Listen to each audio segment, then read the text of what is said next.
नमस्कार मैत्रिणींनो, कशा आहात? परमेश्वराची भक्ती करत राहा, खुश आणि आनंदी नक्कीच राहाल.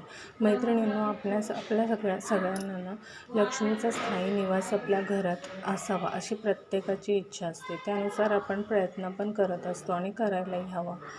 पण त्याच्यासाठीच एक विष्णू पुराणामध्ये इतका उपाय आपल्याला सांगितला आहे की तुळशीच्या वाळलेल्या लाकडांपासून एक सुंदर दिवा बनवायचा आणि त्याने आपल्या घरातल्या देवांना किंवा कुठल्याही मंदिरात तुम्ही जाऊन ओवाळू शकता.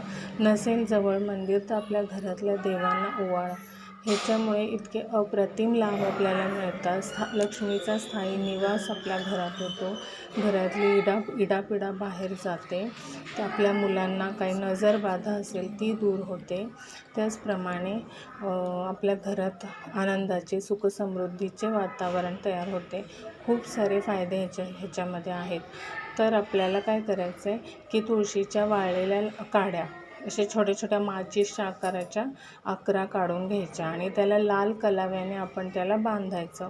बांधल्यानंतर त्या तुपामध्ये आपल्याला बुडवायच्या आहेत आणि त्याबरोबर आपले प्रदोष असतो. आपली देव उठणी एकादशी झाल्यानंतरच्या दुसऱ्या दिवशीचा जो प्रदोष असतो त्या दिवशी संध्याकाळी प्रदोष समयी म्हणजे संध्याकाळी 6 ते 8च्या दरम्यान आपण ह्या वाती तुपात ज्या आपण बुडवलेल्या असतात त्या काड्या त्या प्रज्वलित करायच्या आणि कोणत्याही मंदिरात जाऊन तुम्ही ते ओवाळू शकता. नसेल जवळ मंदिर तर आपण घरातल्या मंदिरात ओवाळा. खूप अप्रतिम लाभ आहेत.